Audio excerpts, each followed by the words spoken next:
Fundamental duties of Indian citizen. Fundamental duties को कब incorporate किया गया था? 42nd अमेंडमेंट में। इट मीन्स कि फंडामेंटल ड्यूटीज़ ओरिजिनली हमारे संविधान में नहीं थी। 42nd अमेंडमेंट एक्ट ऑफ 1976 में इसको लाया गया था। 42nd अमेंडमेंट एक्ट को मिनी कॉन्स्टिट्यूशन भी कहा जाता है। एट प्रेजेंट 11 है, बट जब हमने ओरिजिनली लाई थी तब 10 ही थी। Fundamental duties for Indian citizen drafted on the lines of moral, ethical and cultural code of conduct followed by people. The duties are educative in nature. जो भी ये ड्यूटीज़ हैं ये एजुकेटिव इन नेचर है, ये सिटीजन्स को direct करती हैं कि आपने कैसे बिहेव करना है। ओरिजिनली फंडामेंटल ड्यूटीज़ जो थी वो कॉन्स्टिट्यूशन का पार्ट नहीं थी, इनको 42nd और 86 कॉन्स्टिट्यूशनल अमेंडमेंट एक्ट के थ्रू ऐड किया गया है। देखिए 42nd में तो 10 की गई थी और 86 में लास्ट वाली की गई थी, दैट इज 11th। तो 11th वाली इंपॉर्टेंट हो जाती है, ये भी इंपॉर्टेंट है। Just like all citizens have equal rights, वैसे ही सभी के पास इक्वल ड्यूटीज़ हैं, फंडामेंटल ड्यूटीज़ भी हैं, सो दैट जब भी आप अपने राइट्स को परफॉर्म करें आपको ये जहन में होना चाहिए कि मेरी ड्यूटी भी है कुछ और मुझे उसको भी अपहोल्ड करना चाहिए। तो a person can not expect to enjoy all the privilege and freedom under the law without performing their corresponding fundamental duties. आपको ये नहीं सोचना चाहिए कि मैं सारे प्रिविलेज का मज़ा लूँ, मैं सारे फ्रीडम को इंजॉय करूँ जो भी कानून में है, लेकिन मैं कोई ड्यूटी नहीं करूँ। और जब भी ड्यूटी करने की बारी आती है, जब भी आप गाड़ी से कहीं जा रहे हो और आप ट्रैफिक रूल्स तोड़ के निकल रहे हो, आप मतलब एनवायरनमेंट को प्रोटेक्ट नहीं कर रहे हो, हार्म कर रहे हो एनवायरनमेंट को, जो रिपीट हो गया यहाँ पर।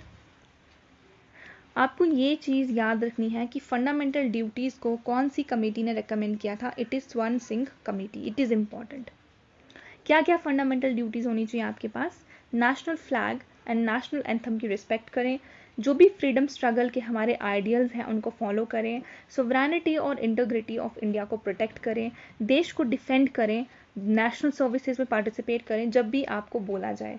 जब भी भारत किसी और देश के साथ वॉर करेगा और जब भी आपकी ज़रूरत पड़ेगी, आपने हमेशा तैयार रहना है। ये गर्व का मोमेंट होगा आपके लिए भी, आपके माँ बाप के लिए भी और पूरे भारत के लिए, जब यूथ जो है वॉलंटरली पार्टिसिपेट करते हैं।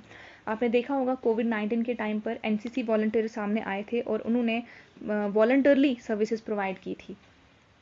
इसके बाद कॉमन ब्रदरहुड को प्रमोट करना है, दैट इज़ फ्रेटर्निटी, प्रिजर्व करना है कल्चर को, प्रिजर्व करना है नेचुरल एनवायरनमेंट को, साइंटिफिक टेम्पर को डेवलप करना है, पब्लिक प्रॉपर्टी को सेफ गार्ड करना है। देखिए ये बहुत ज़्यादा इंपॉर्टेंट है। आपको पब्लिक प्रॉपर्टी आपने हार्म होते हुए देखा होगा, जब भी लोगों को प्रोटेस्ट करना होता है वो पीसफुल कभी होता ही नहीं है, हमेशा ही पब्लिक प्रॉपर्टी को हार्म करते हैं। भाई देख लो, हमारे टैक्स पेयर का पैसा है, आप क्यों बर्बाद कर रहे हो? पीसफुल प्रोटेस्ट करो, ठीक है। फिर स्ट्राइव फॉर एक्सीलेंस, इसका मतलब है कि हमेशा ही इम्प्रूवमेंट करना चाहो। देखो परफेक्ट तो कोई इंसान नहीं होता है, एक्सीलेंस की तरफ बढ़ो। जितने आज आप इम्प्रूव हो उससे ज़्यादा कल हो। आज अगर आज आपने 2 घंटे पढ़ा, कल आप 3 घंटे पढ़ो। अगर आज आपके 20 सवाल सही हुए हैं, कल कोशिश करो कि 21 क्वेश्चन ठीक हो। तो ऐसे ही इम्प्रूव करते जाओ।